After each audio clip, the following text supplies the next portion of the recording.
good morning, good morning, good morning to you, Grenada, Carrier, Coopity, Martinique, the rest of the Eastern Caribbean, the rest of the world. Welcome to Good Morning Grenada for today. It's Thursday. It is the 13th day of April 2023. And it's indeed a joy, a pleasure, a privilege to be with you this morning once again. And yeah, it's so good to be with you on this wonderful morning. If you're just joining us, well, if it's your first time, you know the name, right? Gordon Joseph. There's a gentleman that would tell you, oh, you're not so innocent, but that's the sobriquet. And I look forward to this engagement every morning. And it's time for us to get into the word of the day. And the word of the day this morning, it's a word that a lot of you might have heard before, and it's usually assigned to it's a character in a TV series or a show, MacGyver. All right, MacGyver. Have you heard that word before? Yes. And you thought it was just a personality. Well, no, it actually is a word. It is a verb, and it is spelled MacGyver. And what it means? Well, to MacGyver something is to make, form, or repair it with materials that are conveniently on hand. Again, MacGyver. MacGyver. And what it means is to make, form, or repair something with materials that are conveniently on hand. And here's how we can use that word. Social media websites are full of videos that show some people MacGyvering everything from a life jacket out of a pair of pants to a stove using 3 metal cans and some dirt. That's one of the ways you can use the word MacGyver. Okay.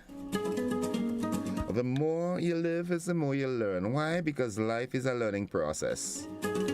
It's 27 minutes on to 7 o'clock. Good morning to all of Facebook, YouTube, and WhatsApp participants. Good morning to you out there in the diaspora. Hope all is well. Yulin Alexander, good morning to you. Veronica Sandy, good morning. Catherine Phillip, good morning. Mary E. Banks, good morning. Ernesto Jose, good morning. All right. Good, nice. And all those of you that are usually out there with us. Good morning. Let's look at the thought of the day. The thought of the day this morning is the best things are learned during the worst days of your life. Get up and see what learning you had on a bad day. I love this. Let's reiterate this. The best things are learned during the worst days of your life. Get up and see what new learning you had on a bad day. I've sort of learned not to have any more bad days. And I'm not waiting for good days to come. I'm going to make good of the days that I have. Tying into the thought from yesterday. Yeah.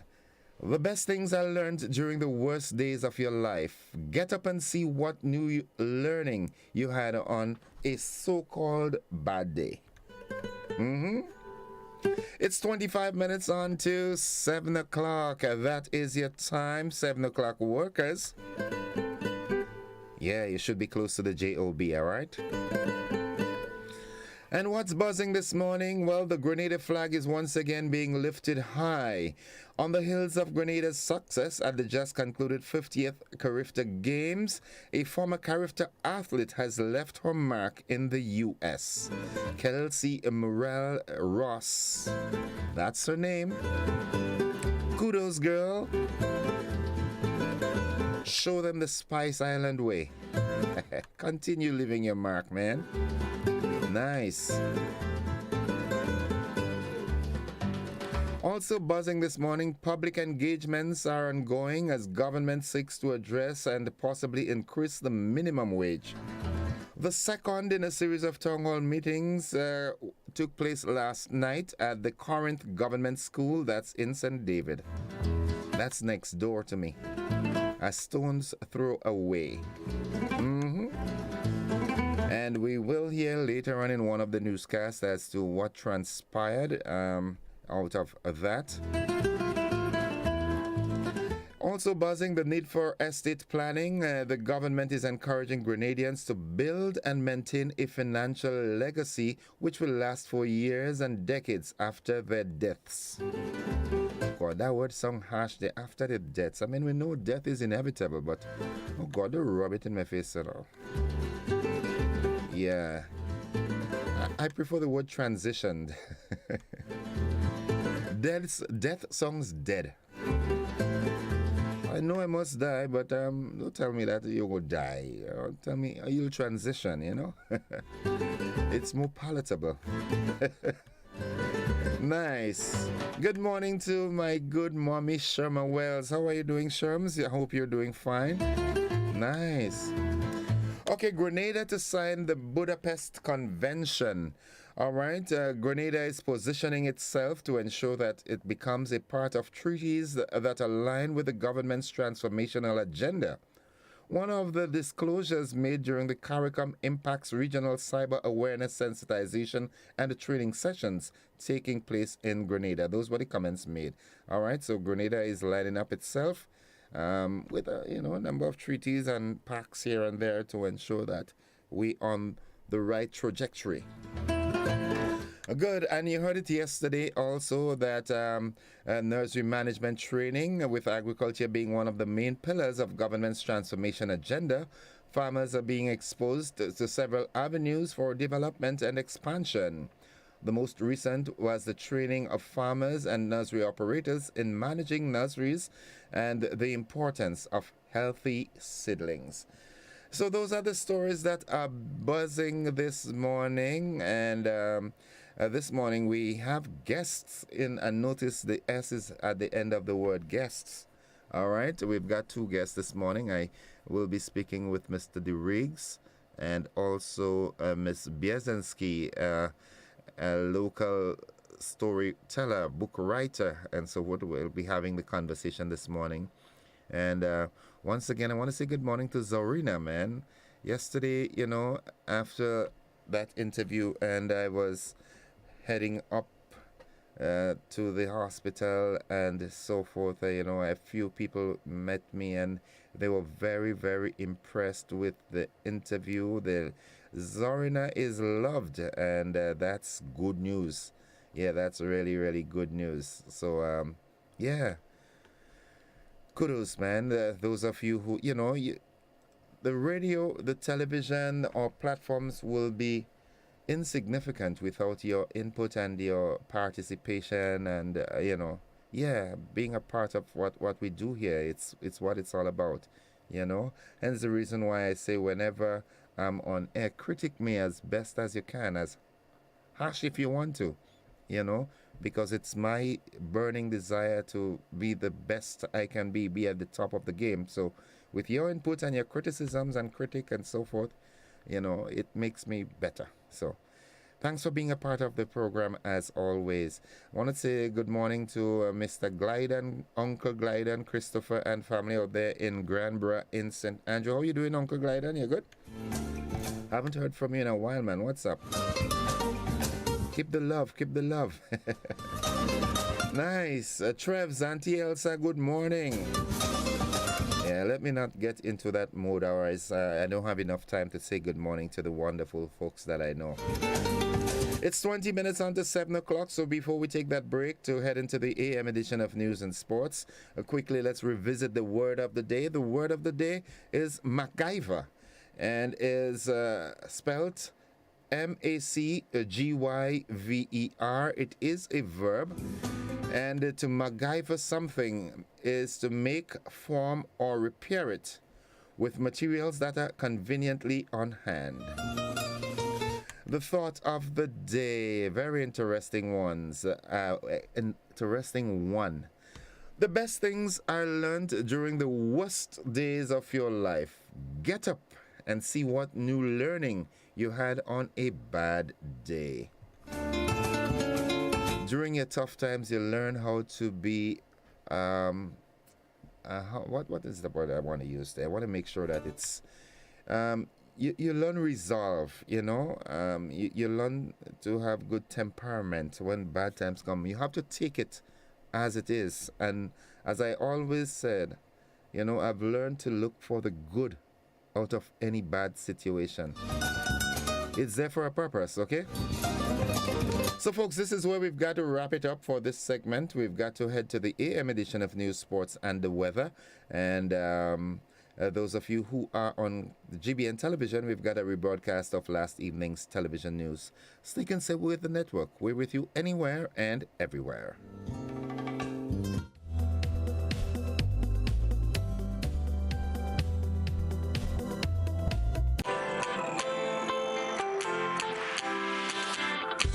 When you need someone to help you to your feet, I'll be that beacon to your highest peak. Oh, I'll be right next to you, no, I will never leave. Come on, take my hands, we got everything we need. Cause you can look to me whenever you're in need. Just call on me and I'll be on my way. I'll be by your side, never to divide, to light that shines our way. Wherever you road leads, we'll be right there with you. Wherever you road leads, we'll make your dreams come true. Next time, next time, next time, right next to you. Nexa Credit Union, with you wherever your road leads. Good evening. This is GBN's News at 7. The Grenada flag is once again being lifted high. On the heels of Grenada's success at the just concluded 50th CRIFTA Games, a former CRIFTA athlete has left her mark in the U.S. Grenadian-born Kelsey Morel-Ross has been named the Central Region Women's Field Athlete of the Year. Named the Female Track Athlete of the Region 6 meet after scoring 16 points in 2 events, Kelsey left an indelible mark on the record books. She has set the best shot put mark for the Barton Community College Track and Field program. Morel-Ross is a former student of the J.W. Fletcher Catholic Secondary School. She is currently on a 2-year scholarship in the United States. The star athlete's mother, Dashon Morel, is elated over her daughter's latest achievement. I felt, well, to be honest, I always knew that she had it, and I knew she always had the potential. So, in a sense, yes, I was excited and I was happy, but this was something that I've always expected from her because I know the type of individual she is. The proud mom says she's always in touch with her daughter, who provides constant updates on her strides sport-wise. She says she's happy that her daughter is able to showcase her ability in a big way where she's at. To me, it's not much of a big difference, but I think as she's out there and, even the personality that she has, because she's a friendly, outgoing person. So, I think anywhere she has, I think she'll definitely make it. Winning the event on her first toss of the afternoon, Morel-Ross bettered that mark 2 more times before making the most of her last throw. She uncorked a record 16.30 meters to rank 3rd all-time in NJCAA's history.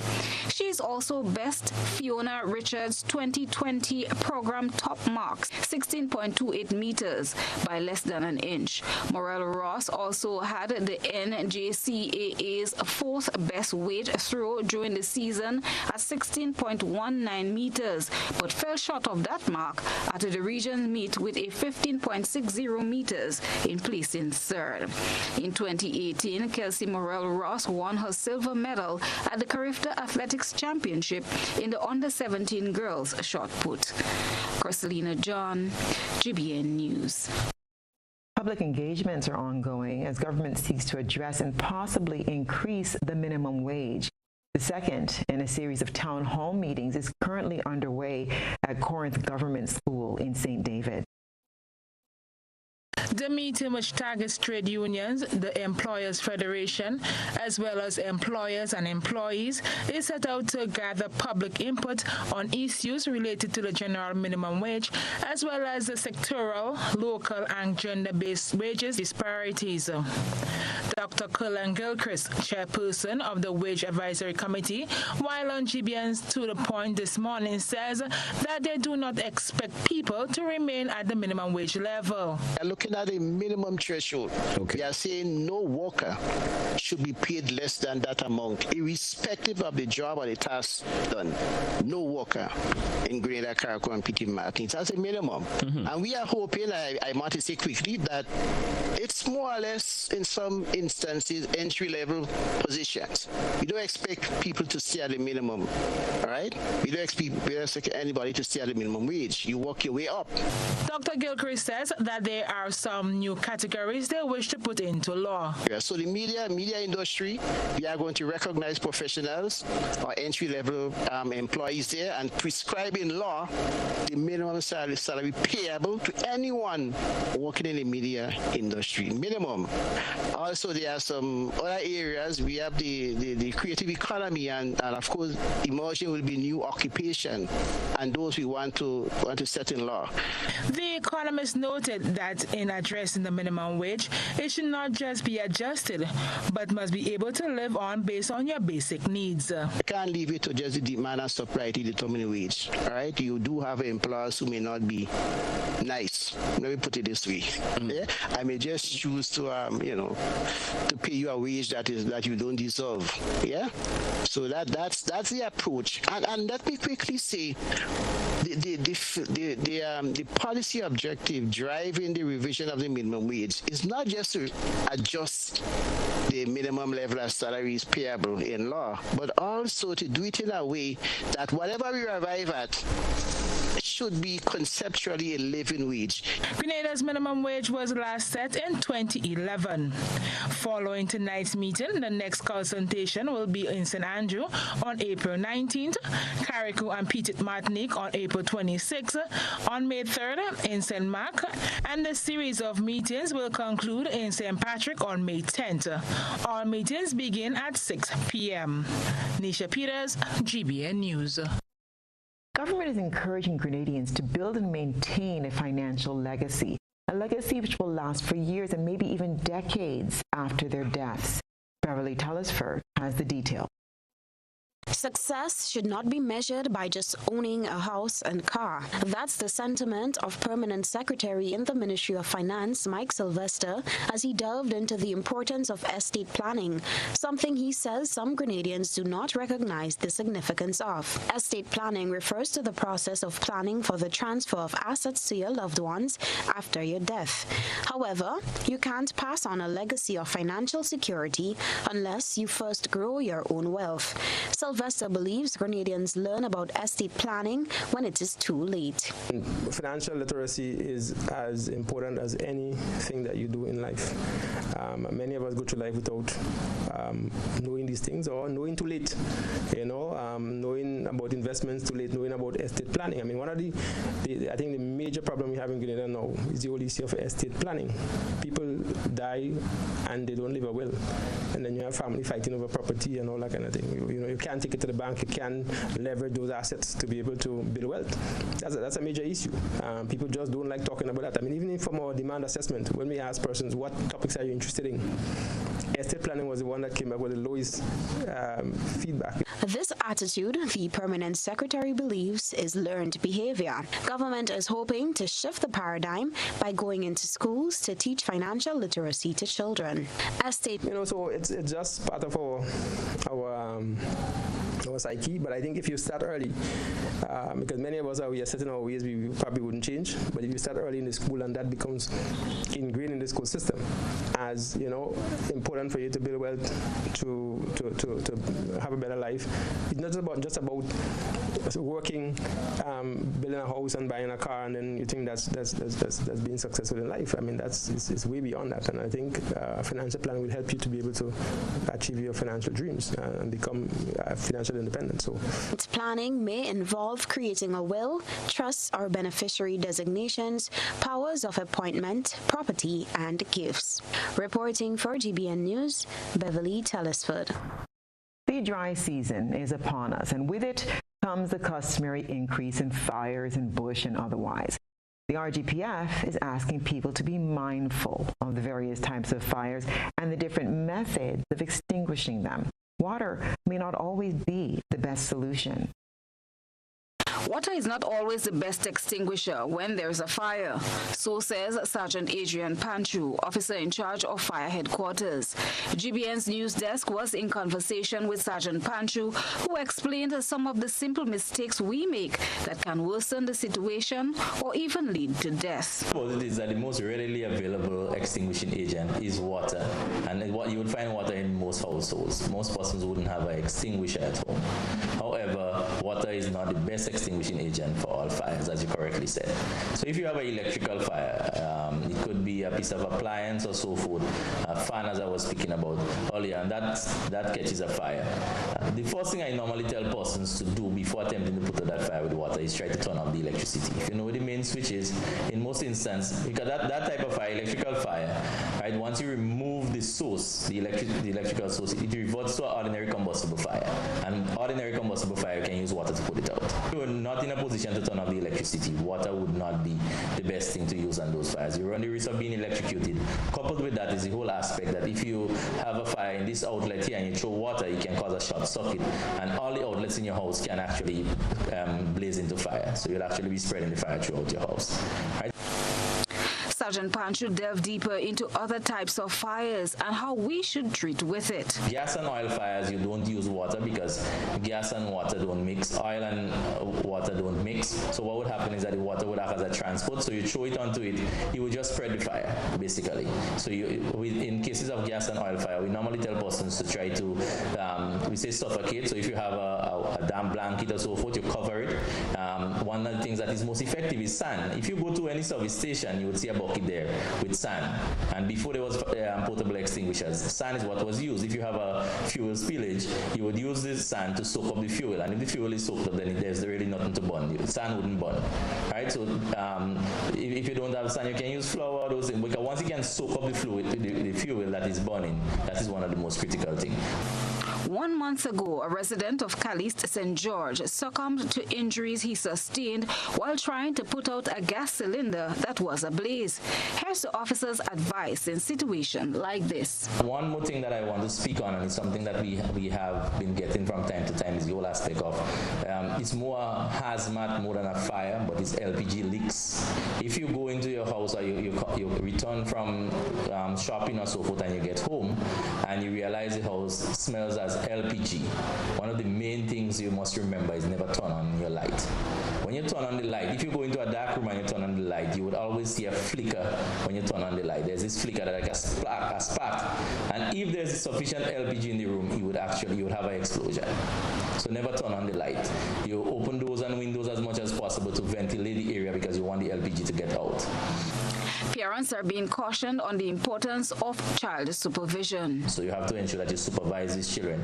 If you're home with a child and the child is in the next room and you're not hearing them for a little period of time, check them. Basic things, because these children, if they're left, you're not supervising them properly, the basic things of ensuring that lighters and matches and so forth is not within their reach is very critical. Because if they can't reach those things, they wouldn't be able to set a fire. But outside of that, if you're not supervising them, they can pick up some piece of metal or something and shove into an outlet. It could be electrocuted, as well as it could start a fire. So a home family plan is also recommended. In case a fire should occur during the night, your family would know what to do. Christelina John, GBN News. Almost 3 years after Grenada's courts began hearing matters via video conferencing due to the COVID-19 pandemic, High Court matters will resume in-person hearings starting Monday, April the 17th, 2023. A notice in the 31st of March publication of the Government Gazette, said, quote, "Take notice. Her Ladyship, the Honorable Dame Janice Pereira, Chief Justice, directs that in-person hearings for the trial of matters in all high courts of the Eastern Caribbean Supreme Court shall resume in full by no later than Monday, the 17th day of April, 2023. The notice advised anyone requiring clarity in respect to the mode of hearing for their matter to contact the registrar of the High Court in their member state or territory. The video conferencing option in the High Court was introduced as a result of physical distancing protocols being implemented as part of the measures to control and mitigate the spread of COVID-19. It also provided non-residents with the opportunity to participate in High Court matters virtually via Zoom software. Grenada is positioning itself to ensure that it becomes part of treaties that align with government's transformational agenda. That was one of the disclosures made during the CARICOM Impacts Regional Cyber Awareness Sensitization and Training Sessions taking place in Grenada. Sherry Ann Blackman-Stephen tells us more. The English-speaking Caribbean experienced 2 billion cyber attacks in the last calendar year. The CARICOM Implementation Agency for Crime and Security, Impacts, is hosting a regional cyber awareness sensitization and training session in Grenada. Prime Minister and Minister for National Security Deacon Mitchell said that Grenada, like the rest of the world, has seen an increase in cyber attacks, specifically targeting government institutions, businesses, and critical infrastructure. In the region, the proliferation of cybercrime has become a significant threat to economic stability and security. And cyber criminals are constantly innovating and devising new ways to exploit vulnerabilities and steal valuable data. Referring to Grenada's attempt to bring into law a draft data protection bill, Prime Minister Mitchell says they will embark on public education campaigns on cybersecurity awareness. Collaboration between the private sector and government agencies will be essential to improving the region's cybersecurity resilience, according to the PM. He added that cybersecurity partnerships should be encouraged and announced Grenada's preparation to sign on to the Budapest Convention. As of the last RSS meeting, publicly pledged our commitment to signing on and ratifying the Budapest Convention, and so I expect the Ministry of Foreign Affairs, the Attorney General's chambers, to be speedily taking the necessary measures to ensure that we do so. And that is critical to ensure that we can benefit from support from our international partners in this area. The Budapest Convention is a criminal justice treaty seeking to address internet and computer crime by harmonizing national laws, improving investigative techniques, and increasing cooperation among nations.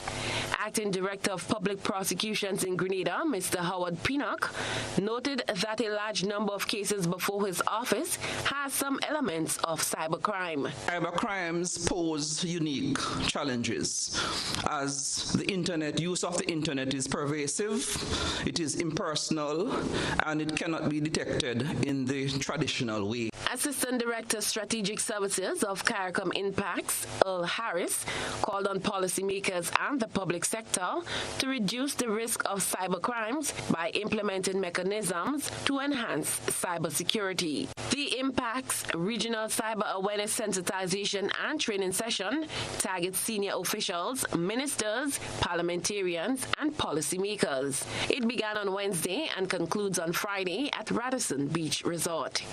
Cherry and Blackman-Stephen, GBN News. GrenLac is providing grant funding to improve accommodations at local health facilities. Grenada Electricity Services Limited, otherwise known as GrenLac, has provided a grant for the purchase of furniture and appliances to enhance the quality of life for residents and the level of care delivered by the staff at the Mount Gay Psychiatric Hospital. This is being done through a recent partnership established with the Ministry of Health. Permanent Secretary with responsibility for strategic and operational management of the general and subsidiary hospitals, which includes Mount Gay Psychiatric Hospital, Richmond Home, and the Community Health Services, is Mrs. Naomi Jeremiah. She confirmed that the recent grant facilitated the purchase of over $35,000 worth of furniture and equipment through the company's Community Partnership Initiative. They call it GCPI. The Mount Gay facility currently houses 129 clients, 88 of whom are men and 31 are women, all of whom are between the ages of 19 and 70. The Princess Alice Hospital, Richmond Home, the General Hospital, and other Ministry of Health institutions have also benefited significantly from GrandLex donation. 2023 has been declared the Year of Mental Health and Wellness. When parents take to the track during one of their child's athletics events, all eyes are glued to the start and then to the finish line. Let's turn our attention to tonight's GBN ISA.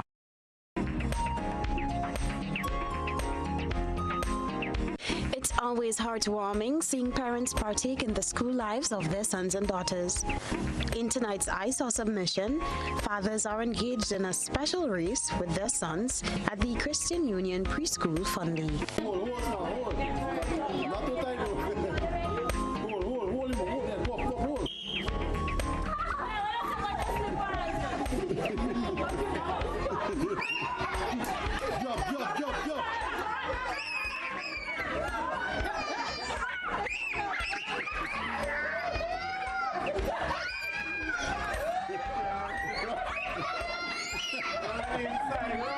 The school of thought is that parents' involvement in their children's school life helps extend teaching outside the classroom, creates a more positive experience for children, and helps children perform better when they are in school.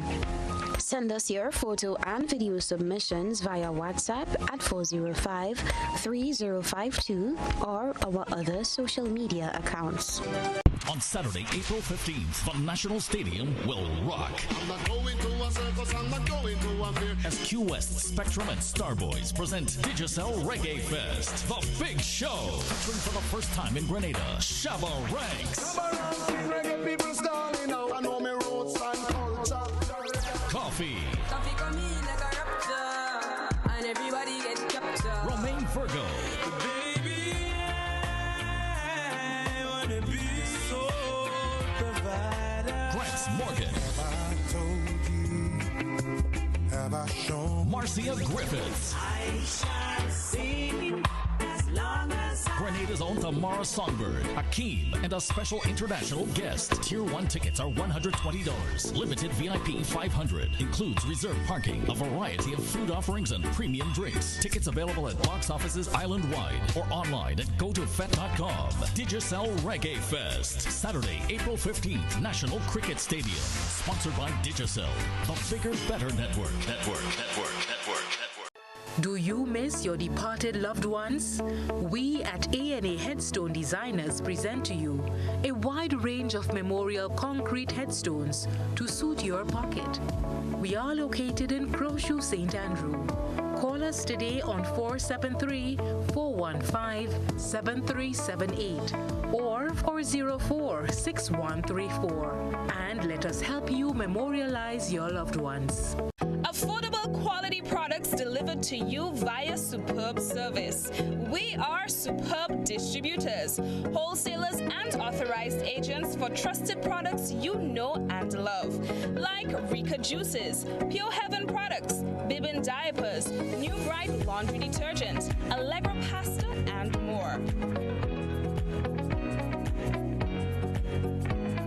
Contact Superb Distributors at 435-2948 for superb quality and service.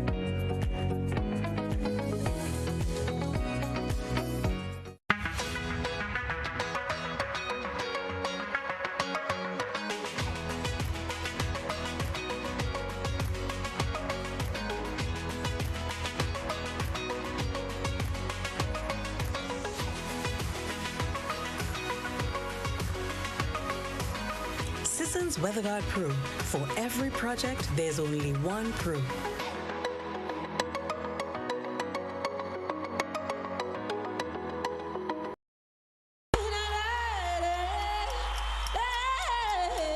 Happiness is when cooking isn't a chore. Bring happiness to your home Get up to 30% off on selected items. Get it now, pay later. Whatever your happiness is, we can help. Court, bringing value home. Offer ends April 30th, 2023. Conditions apply.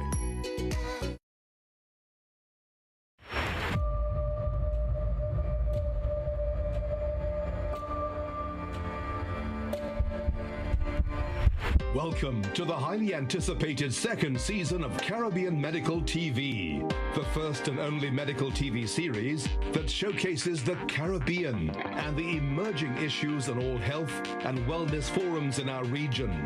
Like season 1, the voices of our very own citizens, our local and regional doctors and medical experts forged the basis of the show. This season, we take the first groundbreaking original show even further. This series aims to empower our people with knowledge, from ways of detecting to ways of healing ourselves, protecting citizens with chronic diseases from COVID-19, while showing how they can manage their conditions effectively and safely receive needed health care while preserving what constitutes the very core of our Caribbean culture, its predilection for flavor, spirit, and rhythm. This is truly a holistic wellness agenda for our Caribbean people.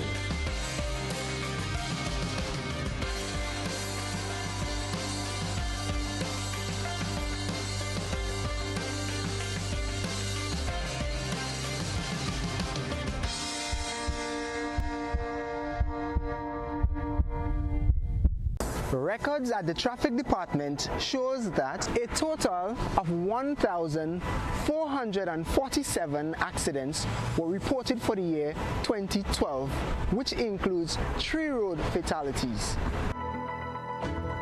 2,946 accidents were reported for the year 2022, which includes 8 road fatalities.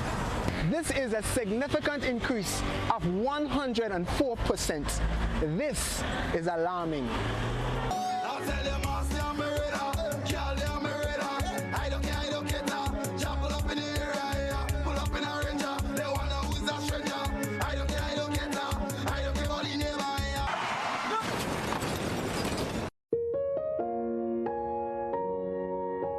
When a family tragically loses a loved one, does it matter whether by means of a gun or a motor vehicle?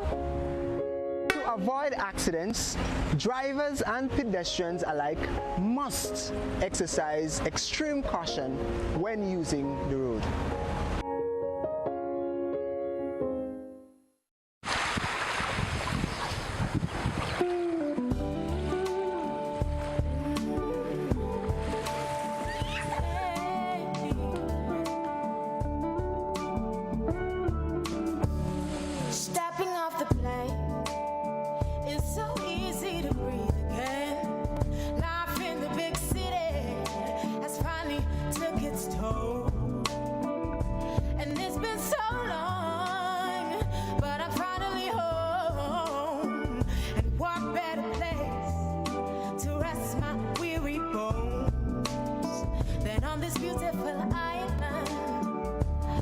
So much to see.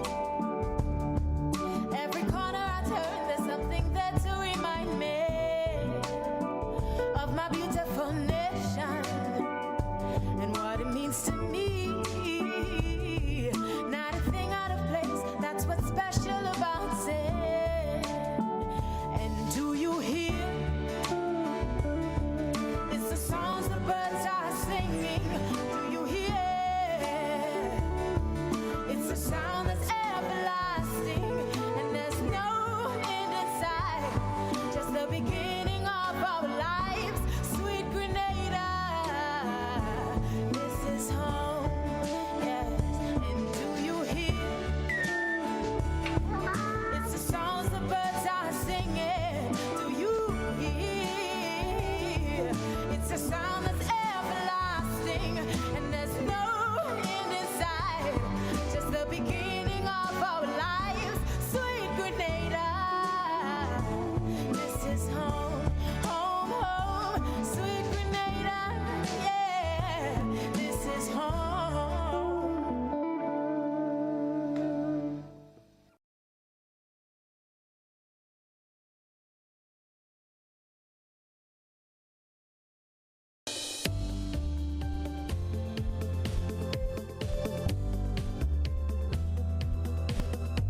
Missy mentioned the wing kai, then you have things like man, you must come back, you know. We have the low power that. It is kind of like the same man, and it's just different name for the same kind of thing. And last but not least, I just want to say to all the men who saw me, call me, and ask for a piece of cake. I'm baking this weekend. Join us Fridays at 8 on GBN Television, K105 FM, GBN's Facebook page, and YouTube channel for We Culture.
Welcome back, viewers and listeners. This is The Conversation this morning, and as I promised you, I've got in the studio with me a beautiful young lady who goes by the name of Alyssa Bierzynski, and we're going to get to know a lot about Alyssa this morning. You notice I'm holding something in my hand, and let me show it on the television screen. She's going to delve into this and tell us a whole lot about what I'm holding in my hand. The pleasure is mine to say good morning to you, Alyssa. Good morning, and good morning to all of your viewers and listeners. Right. I love your level of humility. When you get into the depth of Alyssa, you'd be marveled. Alyssa is an author, all right? And as I hinted to you, I've got in my hand a book, Good Boy, Milo. I thought she was writing on me, but she says no. She asks, is your name Milo too? Alyssa, give us a backdrop as to who really is Alyssa and what got Alyssa into writing. Okay, so I am a Grenadian storyteller. Professional storyteller, I like to call myself. I am a writer and communications professional. And for my entire life, I've always wanted to be an author. Which is not very long. Your entire life is not very long. Not that long. It's going to get long, but not that long. But ever since I was a little girl, I've always wanted to be an author. That is what I said that I wanted to be when I grew up. It took a long time to get here to where I can say that I am a published author, but I never gave up hope on that dream. I love telling stories inspired by the people and places around me, whether those are stories about Grenada, here in Grenada, or around the world during my travels. But I love bringing the essence of a place, of people, of culture to life through my words. But the journey to children's book writing is an interesting one. Which I want to hear about. So, how did you get into this? How did I get into children's book writing? I was an instructor of English at the university level. And one of the things that I always asked my students when we'd introduce ourselves at the beginning of the class, at the beginning of the semester, was, what's your favorite book? What was the last interesting book that you read? And too many of them would say, I don't like to read. I hate reading. I don't read books. I just read my textbooks. And it really broke my heart a little bit every single time I said so, because I love reading so much and I've benefited so much from reading. And the opportunity arose for me to participate in a workshop put on by Grenada Schools Incorporated. And their mission is to outfit every primary school in Grenada with a library, whether that is to build a whole brand new one or to refurbish an existing one. And there was a project where they were creating culturally relevant picture books written and illustrated by Grenadians. So I joined the second cohort. I was successful in my application for the second group. And we learned the fundamentals of children's book writing and our stories. One of our stories, I was fortunate enough to have my story chosen for publication. So that's my first story, Kala Dances Soca. And Kala Dances Soca is right now available in all of the primary schools. In Grenada? In Grenada, yes. Wow, wow. And so that was where that's where my first publication came from. But I'd always been interested in literature and children's literature. But really, I wanted to inspire children to read, because when children aren't given the opportunity to read and read widely, to be honest, we end up with a group of adults who don't have much of an imagination and who struggle to think critically and who struggle to see things outside of the ordinary, outside of the norm. And reading exposes children to worlds that beyond what they see in our little sphere of space, and it opens new cultures, new horizons to them. And I wanted to be part of that inspiration. Let me ask you this. Your primary and secondary education was where, Grenada? Grenada. Primary, secondary, undergraduate, all Grenada. Now, my reason for asking you this, in terms of career guidance at the primary, secondary, and undergraduate levels, were there career guidance officers at your school that, because you said from a very young age you wanted to be an author, that wanting, that passion for it might have projected you to, read certain books or undertake certain subjects or so forth, but were you guided? Because the backdrop to this question is the fact that I don't think we have sufficient career guidance officers in Grenada. Students are being told, just do your subjects. What is your career? I interviewed someone not so long ago, right here, and I asked, what do you want to be? And she said, up to this point, she's entering college, and I don't know. That's sad. Yeah, it is. So even though I told you that I always wanted to be an author, that was a secret dream. And so when I entered secondary school and, you're doing what everybody wants to be. Everybody wanted to be doctor, lawyer, engineer, banker, everybody, accountant. Yes. And I actually said marine biologist. Deep down, I wanted to say author, but I said marine biologist. And I went through school. So I did both. I excelled in both areas, science and arts and language. And but it was really when the CXC results came out and I realized that I was more arts than science. And I actually, when I went to St. George's University, I pursued a specialization in English language. And so that really was possibly the catalyst towards pursuing the career in writing, making writing part of my living, earning a living. But my parents was always very supportive of me writing. I remember filling notepads upon notepads about stories and of my stories, my adventures. And the notepads had to come from somewhere, right? They provided it for me. But they were also very supportive of me reading.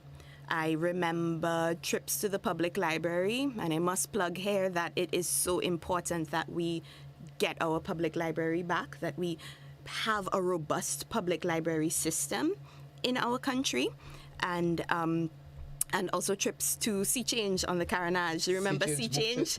Sea Change bookshop. Yes. Remember Sea Change and going to Sea Change. Sometimes I can still remember the smell of just all of the books. It's such a magical little corner to go into. I get really excited talking about books. I realize. So they were always very supportive of me there. And then but I completely understand, because even when I was working with university students, there was that, I don't know what I want to be. And encouraging them to see different pathways, but but you know what does open you up to understanding what possibilities there are out there? Yeah. Reading. Yeah, of course. It all comes back down to it. Yes. But yes, that's part of my journey. Good Boy Milo is your second publication. Mm-hmm. The first one, was it Something Dancing Soca? Yes, Carla Dances Soca. Who? Carla. That's a nice name. Why Carla? Why Carla? The original title of that story, because with children's book writing, it's never, you don't write it and it's done. This book as well, there are probably about 5 versions of it. And the original title of Carla Dances Soca was actually Carla Carnival Queen. And I really enjoyed the alliteration of the sounds of Carla Carnival Queen. That was the original title. And when I revised it and it became what it eventually did, I decided to keep the name Carla. Okay. Now, if I may open Good Boy Milo, I hope I see Innocent's name on the front page, You will see my name and also my extraordinarily talented illustrator, Elizabeth Lander. Okay. All right. It says Milo spends his days chasing lizards, burying bones, and discovering hidden treasure in his yard. Milo's yard is the best. It is full of flowers, plants, and trees. Good. Tell us about Good Boy Milo. So Good Boy Milo is an adventure story, and it is about a little puppy named Milo who, when he discovers a kite in his favorite mango tree, he has to figure out a way to get the kite back into the sky with its friends.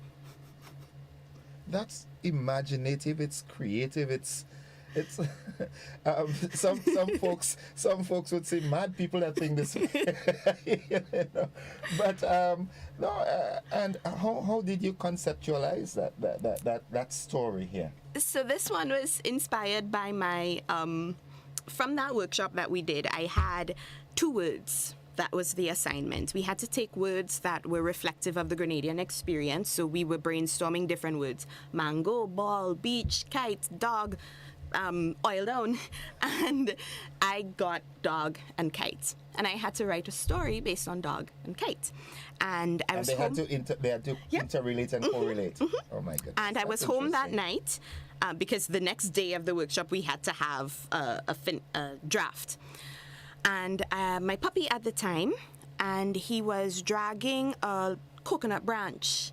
The branch was about twice times his size, and he was dragging the branch. And I thought, I wonder what would happen if I tried to make my dog fly a kite. And that's where it came from. And as you go through, yes, it's a story about a dog flying a kite ultimately, but it truly is a story about not giving up and determination. And if you have a goal in mind, even if the first plan doesn't work out, then you try something else and you try something else. That you don't give up. There's always another way that you can try to get to accomplish your goal. Wow, this is more than book writing and storytelling. This is motivational, really. And to folks out there, youngsters in school, primary as well as secondary school, at your level, what can you say to them to excite them about reading? I never liked reading initially. I have 2 cousins at the time. I had 2 cousins at the time. They're still alive, but they were readers. We were at different households, so I guess it's parenting and so forth. They were always reading, and I would never forget the Hattie Boys. And what was the Nancy Drew, Secret Drew. 7, Famous 5. Yes. So I started reading the Hattie Boys after them, and then it started. I like this sort of adventure and investigative thing about it. So I read and read and read, and then eventually I ended up into Mac Bolan, and then I started reading Robert Ludlum, and so forth. But I say this to say, hadn't I been pushed by my younger cousins to read, because when I go to their house and the library is always full of books, and I never liked reading books. I would go and play football and so forth and climb the trees, but then I got into it and I liked reading. So what can you say to younger folks out there who are in the primary, or not even primary, but if this book is applicable and usable for, even the lower primary levels, what can you say to them to stimulate them to read, even through their parents, and get the parents to encourage them to read?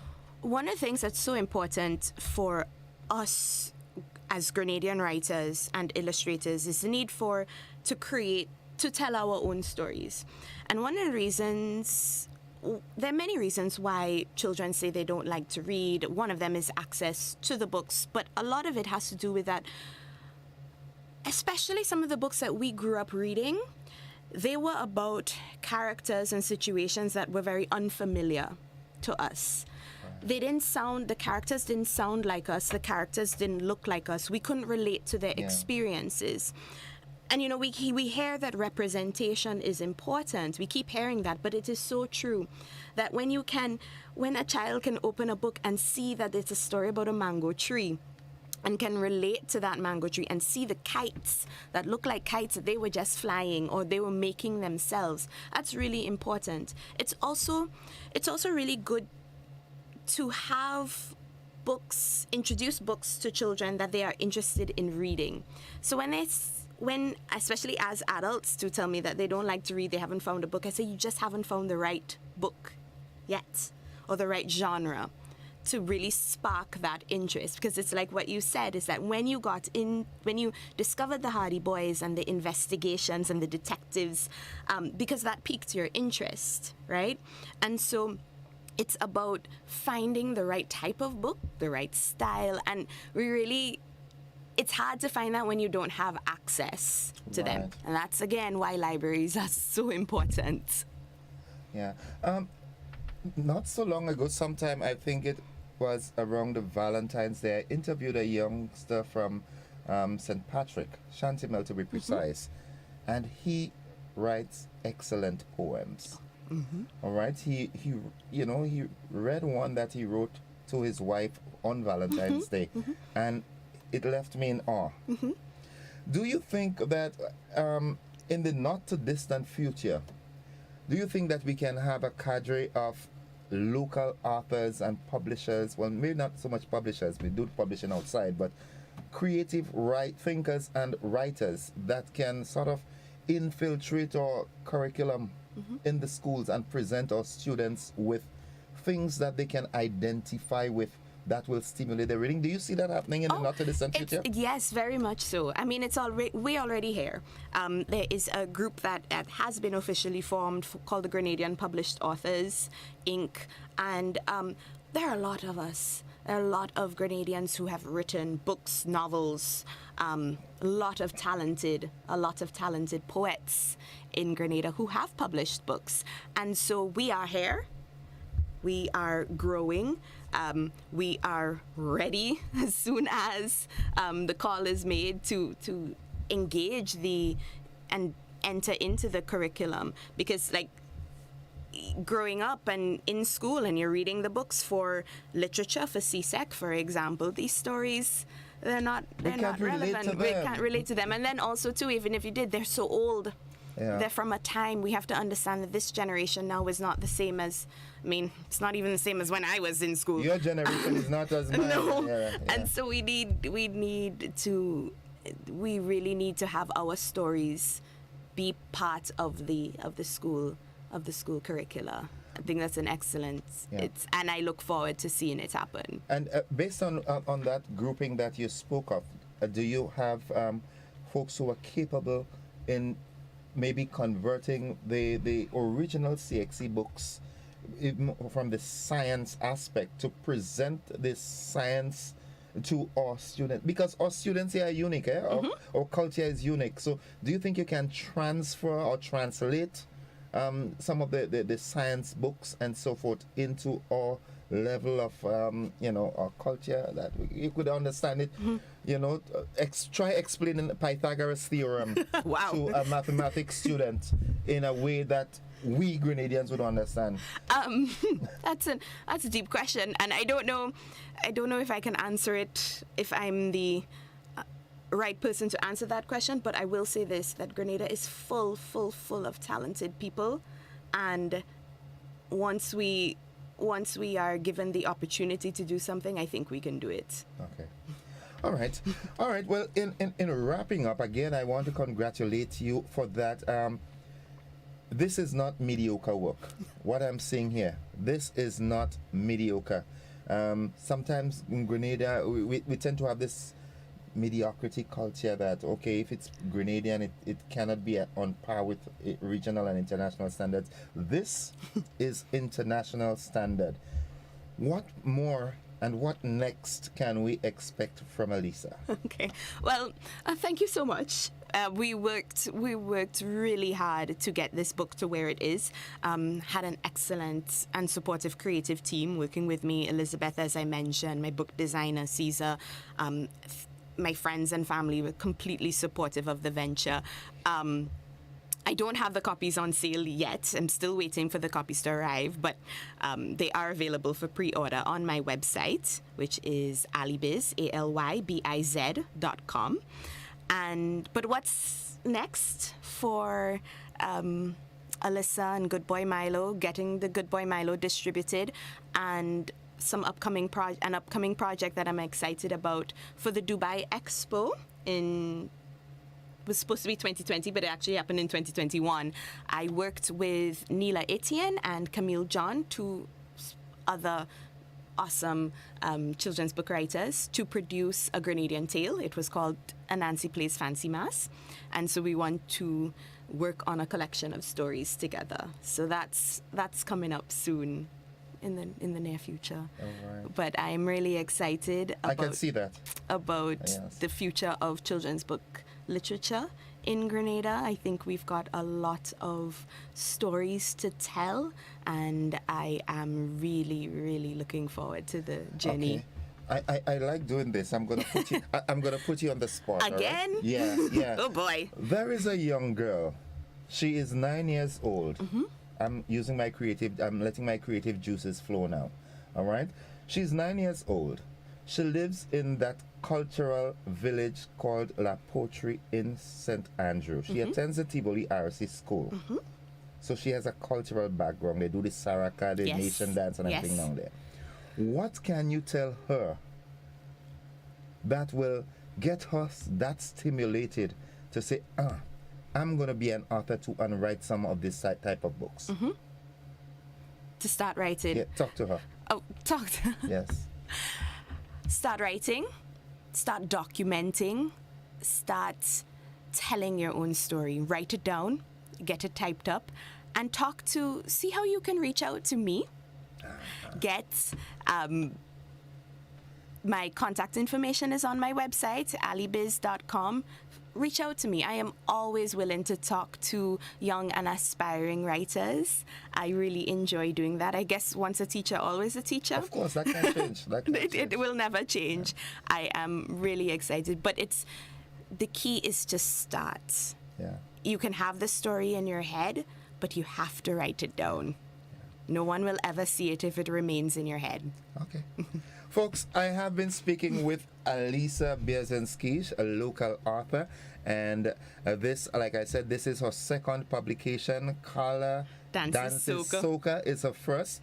This one will be available shortly. Yes. It's in so you can do your pre-ordering. It's important that we support local. All right? How lucrative is this? People don't go into children's book writing to make money, but it really is, for me especially, about inspiring children and sparking that love of reading. Good. Alyssa, all the best. Thank you so much. I know that the support from the family and their circle will remain and get stronger, and greater things are in store. Thank you so much. Folks, that is it. I've been speaking with Alyssa. Get your copy as soon as they are available. Good Boy Milo, written by Alyssa Bierzynski. All right, get it. We take that break. We'll be back after this.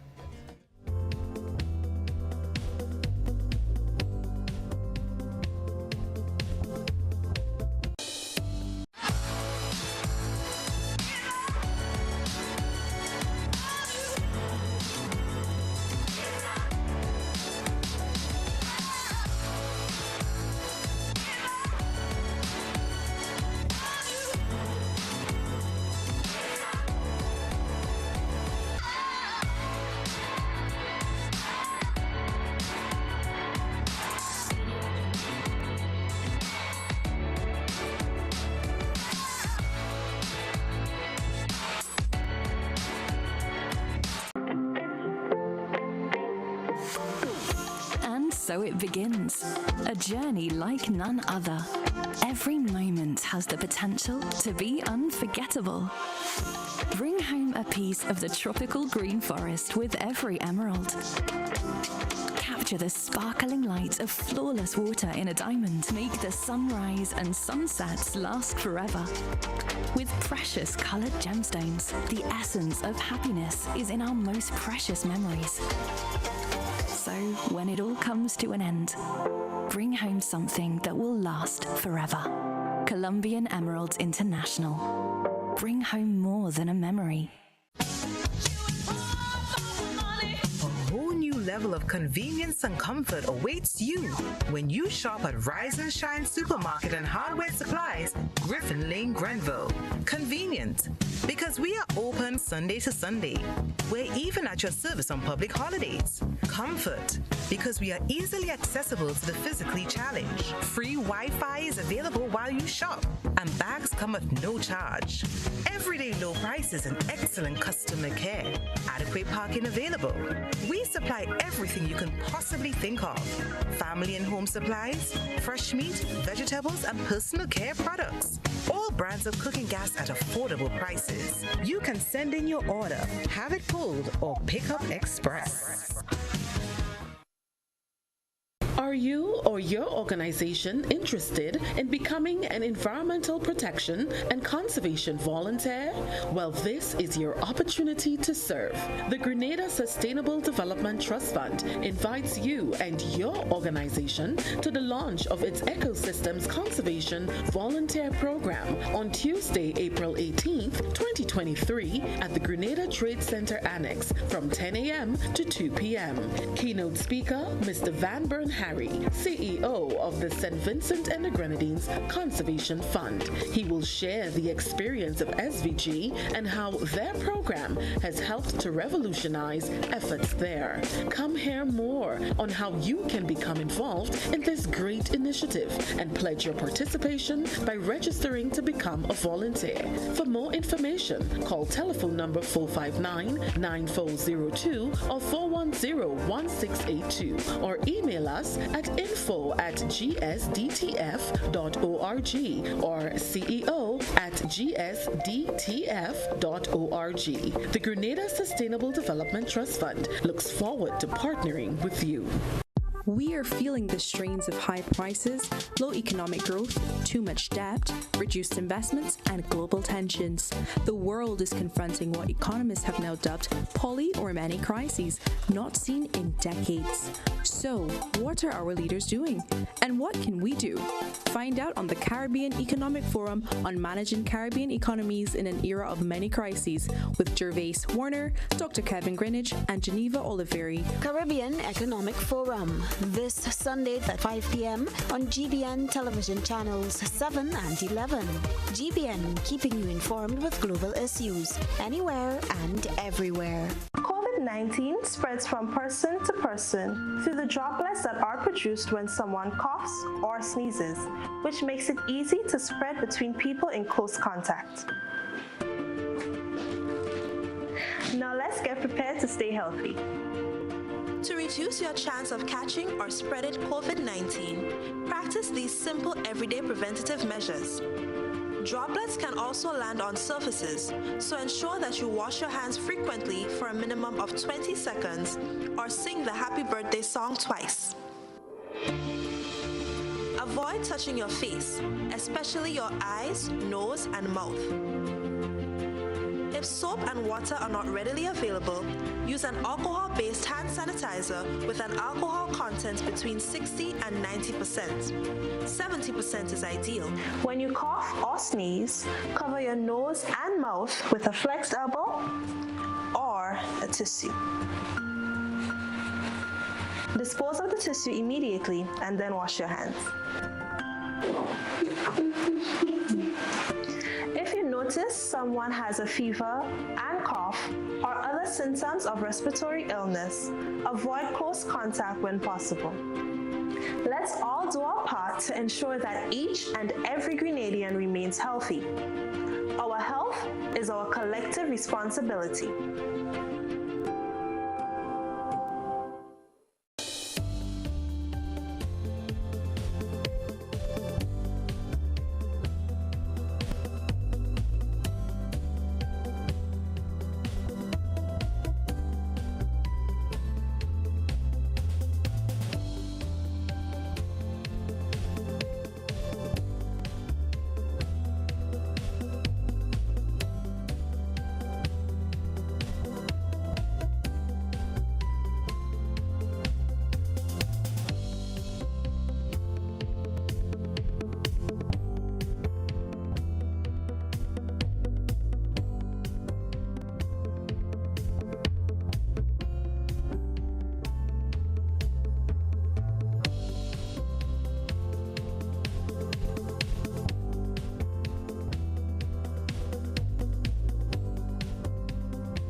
Child abuse is one secret you should never keep.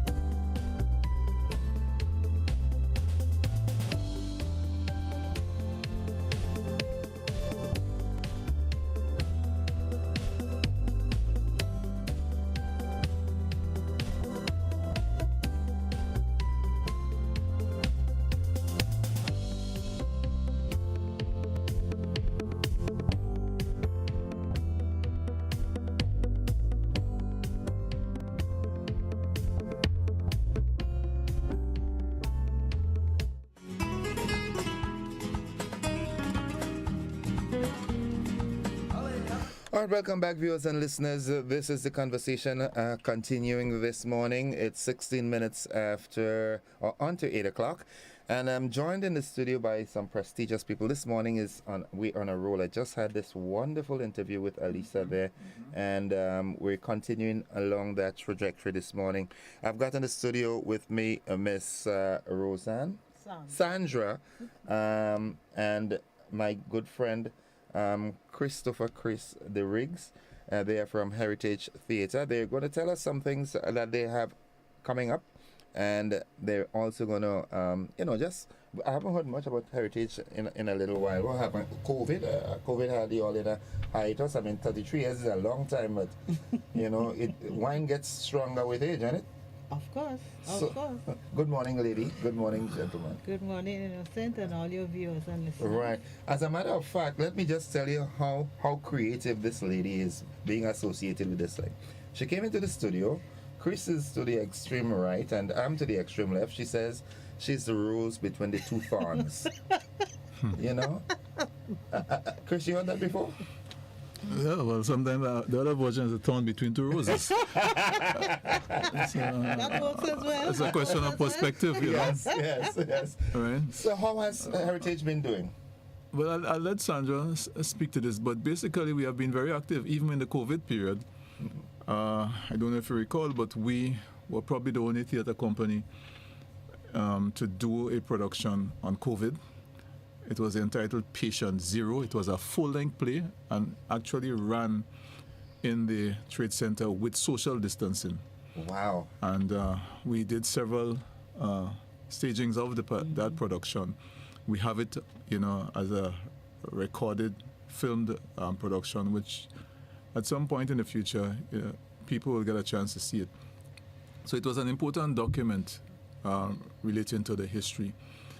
Or recent history with the pandemic. But even after that and during that, we were in the process of preparing to stage the historical drama Julian Fedon, which for us was a blockbuster in terms of attendance, support, impact, and so on.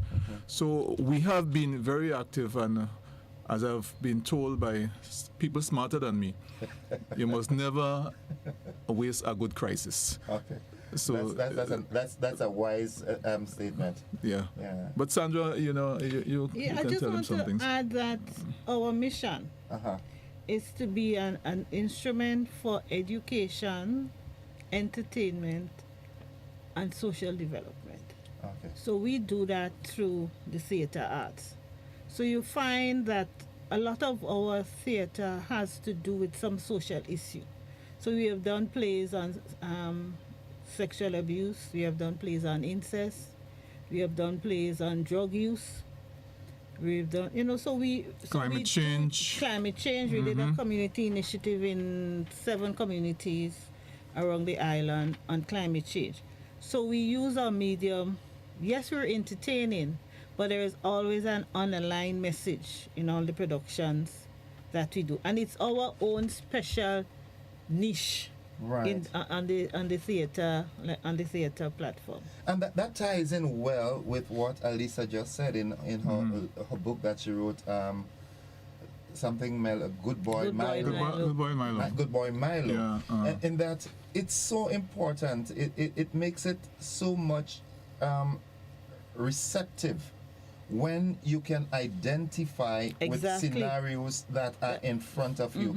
So reading all the documentary on sexual abuse and incest and so forth from someone else's interpretation based on how they see it in their culture, it might be difficult to appreciate. But if we are able to dramatize it here, from here, with characters from here who know and feel what is happening on the ground. Like we did a play called The First Drink. That was done in conjunction with the Ministries of Education and Health. And it has to do with Grenada's challenge with adolescent alcohol abuse. So the acting talent was drawn from that age group, from the secondary schools and TAMCC. And it was staged throughout the island where the secondary school students, the target audience, were present, so they were able to ask questions at the end. So that is why we are here. And how effective was that methodology? They're still talking about it. Right, you see? You know? Yeah, that's good.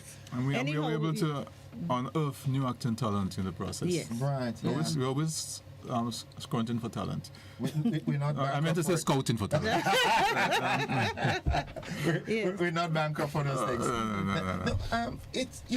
There's something that I keep saying, and when I say it now, when I say it, people tell him, start thinking that I'm political and this and that, but nothing. I'm seeing some emergence that are forthcoming now.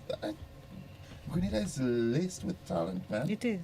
Well, we just had Alyssa on an interview, and she's a fantastic creative individual, and she should be a source of inspiration to young people who want to write, and I'm sure she's going to be a big success in what she's doing, so I'm really impressed with what she's doing. Right. In the interest of time, what's on the platform for a Heritage Theatre? Or should I say Hermitage Theatre? Well, over the years, we've been doing plays, and we've mounted several overseas stores. And our patrons at home and abroad are always saying, y'all don't do DVDs, y'all don't do, my family ingredient. And we were hesitant because of the whole issue of piracy. Because when you somebody buy a DVD, you have no control over what happens. You go to the production cost, and other folks just make the money. Right. Yeah. So, with the advent of technology, we've taken that plunge to develop our own digital platform, where we will have all our products available. The new ones, old ones, we'll digitalize, because most of our productions are videotaped. Right. I mean, it's something we do.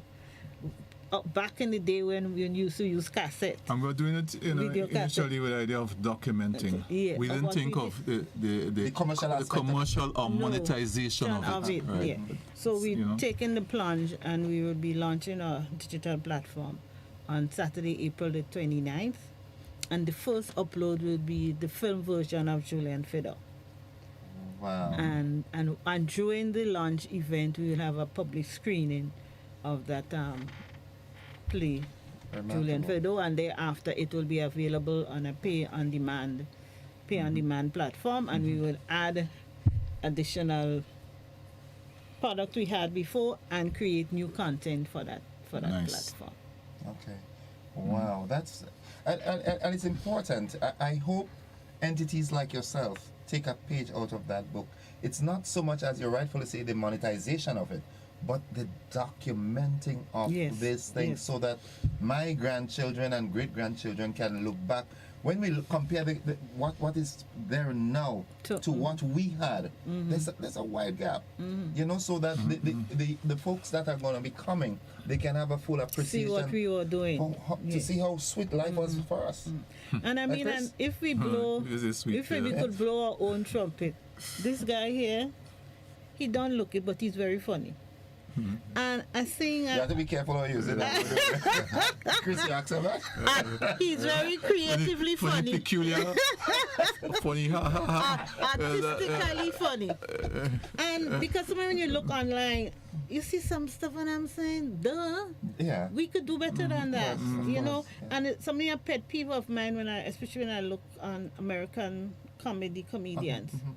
You don't have to bash a woman to be funny. No. You don't have to cuss to be funny. Because- it takes brain power. Yeah. And creativity. Because- it is easy to bash a woman. Because if you do that, you might get a box on one of the Grammy stages. Well, let's not go into that. But comedy it takes comedy is thought. serious business. Yes. Yeah. That's why you see I don't laugh much. Right? And it's important. I dabbled in comedy a while. I remember in my earlier years, I went down to Trinidad a couple of times and emceed with the likes of Sprangalang and Tommy Joseph and so forth. And I think it's because of, our cultures are different. Yes. So when I crack, the crowd had to take a little while, and then they got into it. Yes. And I remember someone wrote an article. The man might be innocent, but we're glad he's not living in Trinidad as we got a problem for work. So we have it. Yes, it's something that comes naturally. In a Grenadian DNA. Sometimes life's so grim or difficult or challenging, coming from a whole experience in slavery and the post-colonial period. So sometimes if we laugh, we go cry. Of course. So it's a way of coping with difficult situations. Yeah. Coming from slavery, that was one of the methods used. Yeah. To put on that celebratory mode. So what's forthcoming for Heritage Theatre? I mean, besides the launch. The Fire to Dance. Yes. The what? The Fire to Dance. Hold on, let me write that down. That sounds like a good topic for a soca song or a calypso song. Yeah, talk to us about that. Copyright. Yeah, that's let me just say a word on that. The Fire to Dance will be our new full-length production that will be staged in the month of June. It's a play. There are 8 actors in the play. 5 are women, and the main character is a woman. It's the first production that we have done in the dozens of productions that we have done, which is dominated, but the cast is dominated by a woman. It's a story inspired by at least one Grenadian, an outstanding Grenadian woman. The Fire to Dance, and I don't want to say too much, right? But it's a story of it's a triangular conflict, right? A woman is caught up between her own ambition, her passions, and that also of her father and her lover. Wow. She wants to be a dancer. A fire burns within her soul. She's consumed by a fire to dance. Her father wanted to be a lawyer, but he was too poor to pay for his legal education. So in a what you call a vicarious way, he wants to live out his ambition through his daughter, wants her to become a lawyer. You become the lawyer that I couldn't afford to be. So he's forcing his own personal ambition on her. And she meets a man who turns her world upside down. Or inside out. Well, some kind of thing like that. And he wants her to join him in his quest to change the world. So she's caught up between a triangle of expectations. I will say no more on this, but expect people like Dale Bowler, who, she and Rose Bagwan, two of them, they're playing the same character. Wow. Right? And then you have some of the veterans like Robert White in that production, and we are unearthing also new talent. I don't want to call too much names, Sandra, but we have Pianki Toussaint, who's a fantastic actor. We have Nicole Peters, right, and so on. Wow. We have a brilliant young actor called Corey, and. Out of the school system. Right, and Sonia Cadet and so on. I mean, the thing is started consuming now. Who we forget because boy, Debbie Gilchrist is back on stage after a long time, and she's one of the royalties when it comes to Grenadian theatre. And so, it's gonna be nice. Yeah. We're out of time, but here's what I want to do, right? I don't know if both of you or more of you or you alone will come, but I want to invite you back to another program where we can talk about the scouting and getting people's creative juices running. We have a lot of unearthed talent in Grenada. And I think this is the time. I think the time is right in this transformational agenda. Let's do a total transformation. Could I stick a pin? I know time is running out. Yes. Between the 10th and 12th of May, there's a conference on the creative sector. It has been staged by the Office of Creative Industries, led by Ambassador Orlando Romain. I am part of the planning committee. The idea is to drill down on the elements of a new strategic plan for the creative industries in Grenada, dealing with areas like film and theater and fashion and music and the visual arts and so on.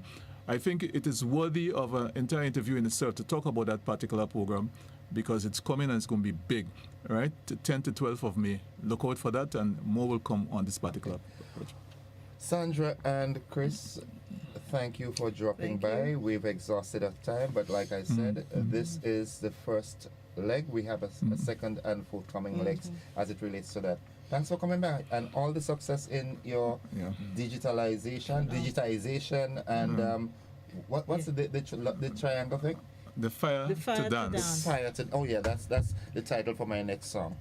All right, folks, I've been speaking with the best, Chris and Sandra. That's the conversation for this morning. Stick with us. We've got the BBC coming up.